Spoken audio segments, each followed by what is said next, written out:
Hello, Holy Cross community, and welcome to this episode of Turn the Tables, where Holy Cross students cook for their parents at home during this time where we're spending extra time at home. And I am bringing one of my favorite recipes to you today, and that is cauliflower nachos with chicken.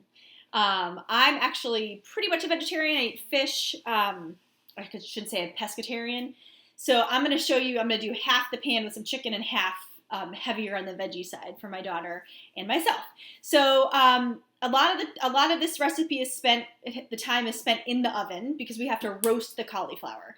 So you want, I bought about 2 heads. It was one large head and one small head, and that came out to about 8 cups or so of cauliflower. You don't have to be right on the money with that, but you know, figure a good cup per person or per serving.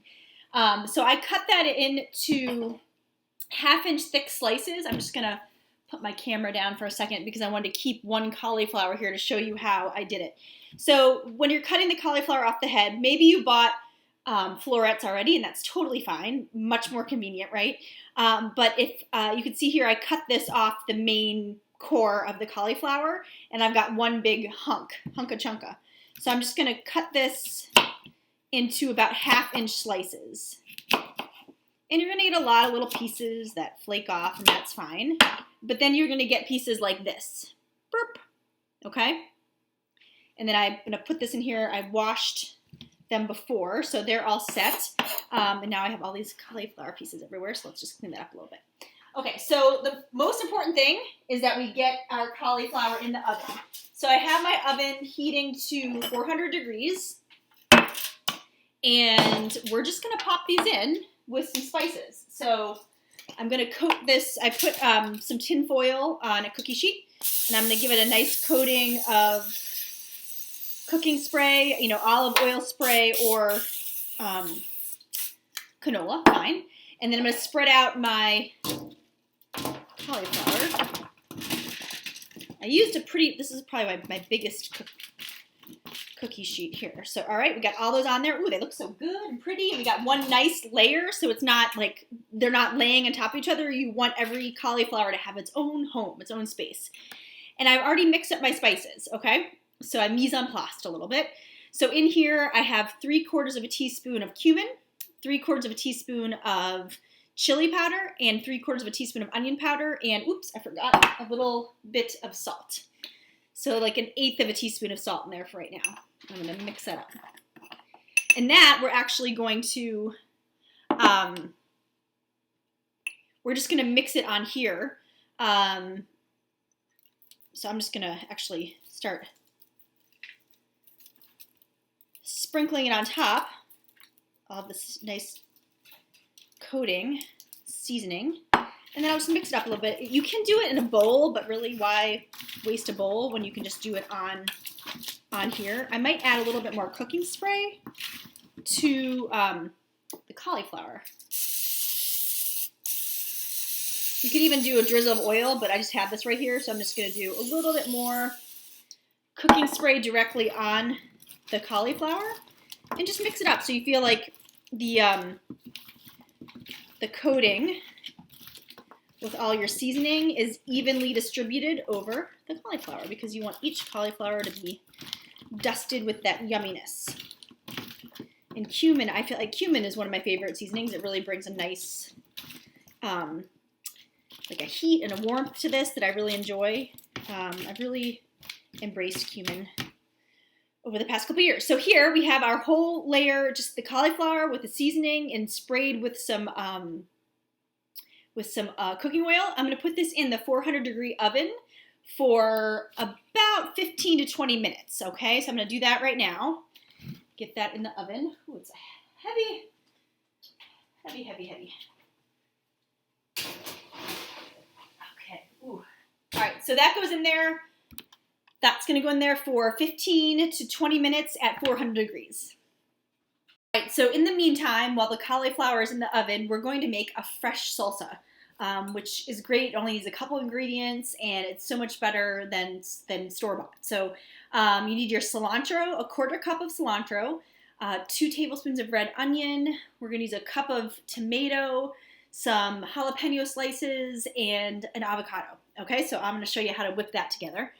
I just got a glass bowl here, and I'm going to chop up some cilantro.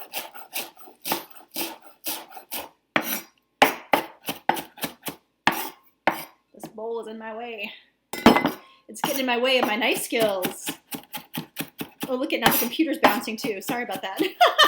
I need a more stable computer. It's like you're taking a ride with me while I chop this up. Now this is probably over a quarter of a cup, but I've never wanted to put less cilantro in. Do you know that some people, I'm pretty sure this is true, I might be spreading false information, but some people, when they taste, when given cilantro, they taste soap. Have you heard of that before? I certainly do not taste soap. I taste one of the pillar ingredients of Mexican food. So, okay, I'm gonna pop that into my glass bowl that I put over here because it was in my way.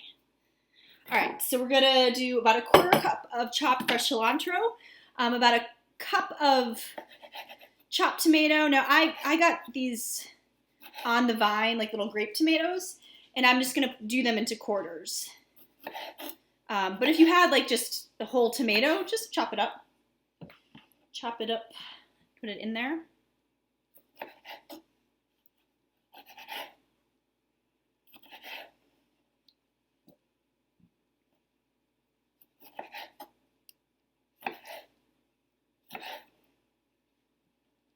Okay, I'm going to finish my tomatoes after I show you how to do the red onion. So I had a little bit of red onion left over from another dish in my fridge. So I have showed you this with onions before, but I'm going to put the palm of my hand on the round side of the onion, flat side down.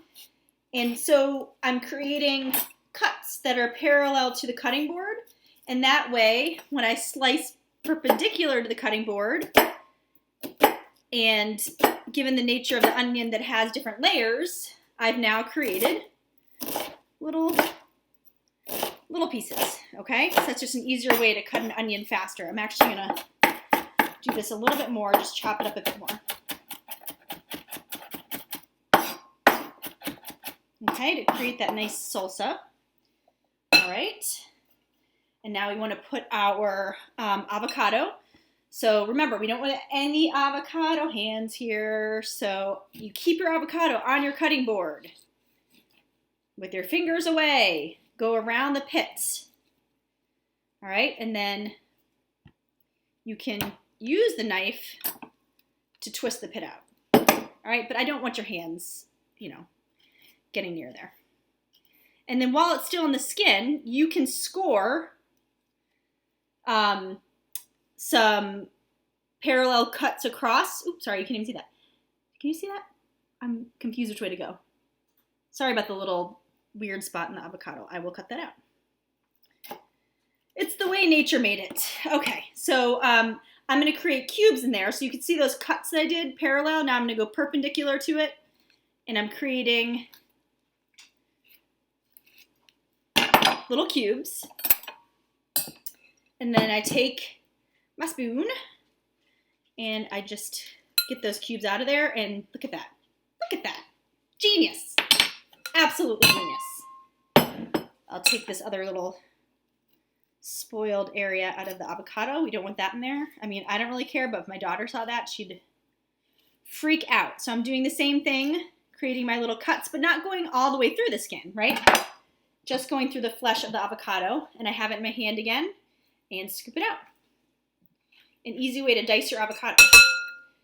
All right, then the last thing we're gonna put in here right now is some sliced jalapenos. So I just had these hanging out in my fridge. They're pickled. I'm sure they're fine. And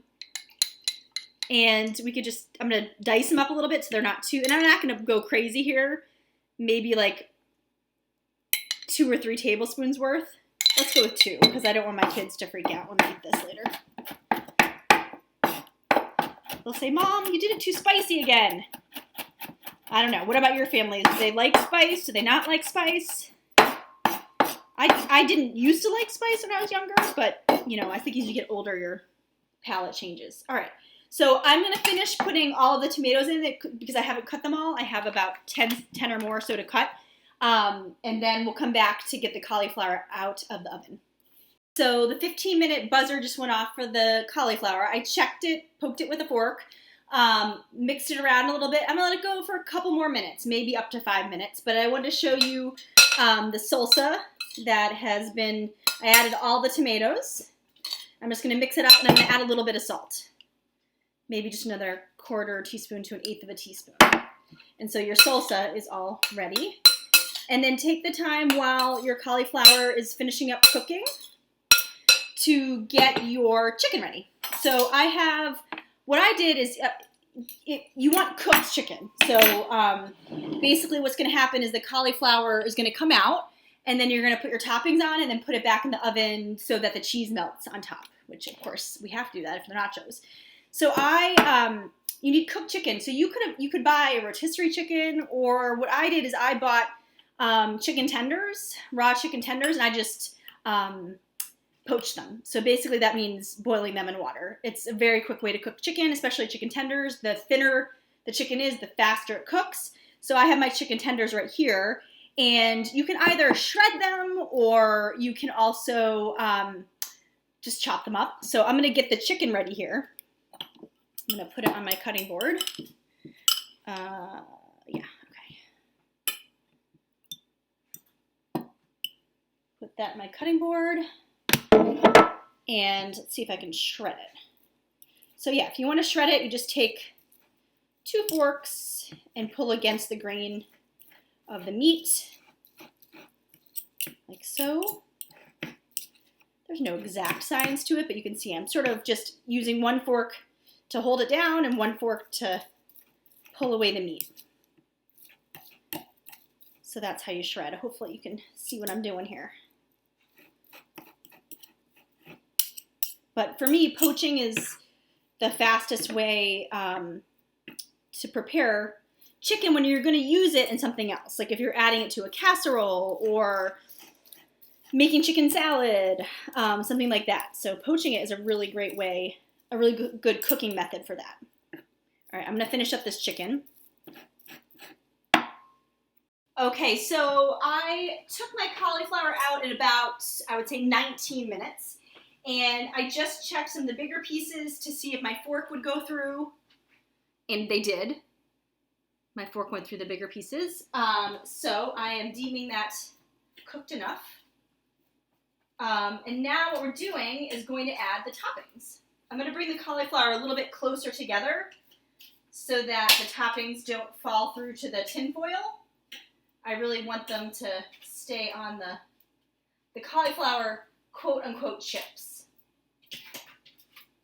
I know it's a bit of a stretch of the imagination, but if you're a vegetarian and you're trying to cook some healthy meals, this is a great alternative. It'd be good for a game day or a special celebration.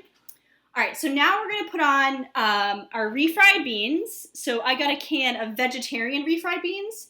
Like I said, my daughter and I are vegetarian. So, and I just took it out and mushed it up a little bit because when it comes out of the can, it's sort of, I don't know, doesn't look that great. So I'm going to put beans all over it, but I'm only going to put chicken on one side because, again, I'm a vegetarian and so is my daughter, so we don't want that. But my husband and son will gladly eat it. So I'm just making like little dollops of beans, just like you would on nachos. I'm giving us more beans on the vegetarian side, though, because that will be our protein tonight for dinner. I can't wait to eat these. And it said, I mean, like, I'm using the whole can. I mean, you can use less if you want, like 2/3 of a cup, 3/4 of a cup, but I have it, so why not use the whole thing? All right, here comes my shredded chicken. Doesn't that look good? I'm going to put it on this side of the cauliflower, leaving that other side for my daughter and I. Okay, and then the cheese. So I've got just a Mexican blend of cheese, and you want to put about, I would say, 3/4 of a cup 3/4 of a cup to a cup. I mean, nachos are all about the cheese, right? And although I don't like eating meat, I love cheese, so I will not shy away from that. You're probably looking at me going, Laura, you're putting way more than 3/4 of a cup on. Okay, well maybe I am. Oh, I missed some of this chicken. Hold on. Okay. Now this is gonna, well, now I gotta put a little more cheese on top of that chicken because I don't want someone to miss out on cheese. Okay, so now I'm gonna put this back in the oven. So the oven is still at 400 degrees, and we're gonna put it in there until the cheese melts. I would say about 5 minutes.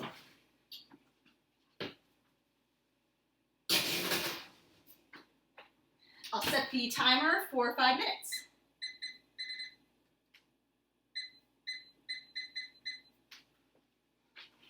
All right, a few more minutes on our cauliflower nachos that are now heating up with the chicken, the shredded chicken and the cheese and the refried beans, and I'm gonna shred some cabbage to top it off with, or if you had shredded lettuce, you can do that too. So I took off, oh my gosh, I realized before that there is a Lego on here. Clearly, I am the mom of children. I'm a mom. All right, so I peeled off a couple of the outer layers of the cabbage, and it's a nice clean cabbage. And I'm just going to shred, like, I mean, as much as you want, really. Maybe like 3/4 of a cup to a cup. And I mean, I shred it just by like trying to, let's see, maybe I need to get into it differently here. Maybe I should cut in half.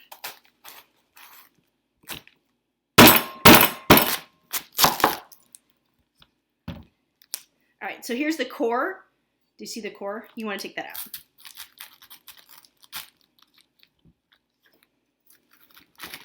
The core is not something you want to eat. Okay, so that's out. Now, once you have this is a much better way to shred it. So put the cut side down and then just do thin cuts along that way. And then eventually you'll get to where you start to get these layers that just sort of fall apart, and that's your shredded cabbage. Okay? The thinner the better.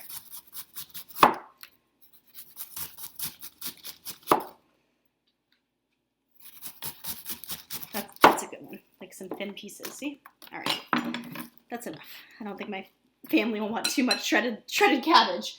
But we're almost up on our time here for the nachos. So I'm going to spread some space here so we can look at them together. Let's see if I have a heating pad. Towel to put it down on so we don't burn the table. Okay? All right. Let's take a look. Yes, the cheese is melting. I need my other mitt because this is getting pretty heavy with all of our additions. Okay, the cheese has melted. Look at that. It smells really good. It smells like nachos. Nachos with a little bit of cauliflower. All right, so now this is where you can zhuzh it up, right? So we have my vegetarian side. So I know my vegetarian side. We're gonna load this up. Oh my gosh, it looks amazing. And then sure, to those people, I still will cater to those who are not vegetarians. Oh, it smells amazing. Of course, melted cheese. Who doesn't like the smell of melted cheese?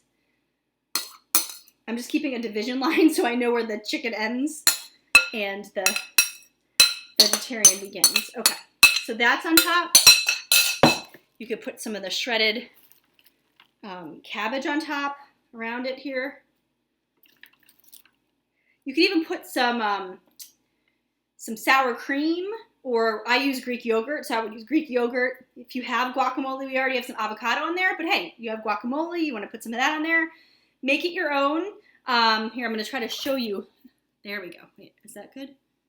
Yes, there's the finished product. Looking good. Actually, you know what is really good topping? If you take a little bit of Greek yogurt or sour cream, water it down a little bit, and you can put it in a squirt bottle, and you just squirt it all over it. It's delicious. All right, so I want to see your finished product. Show me when you make your cauliflower nachos with chicken. Have a great day.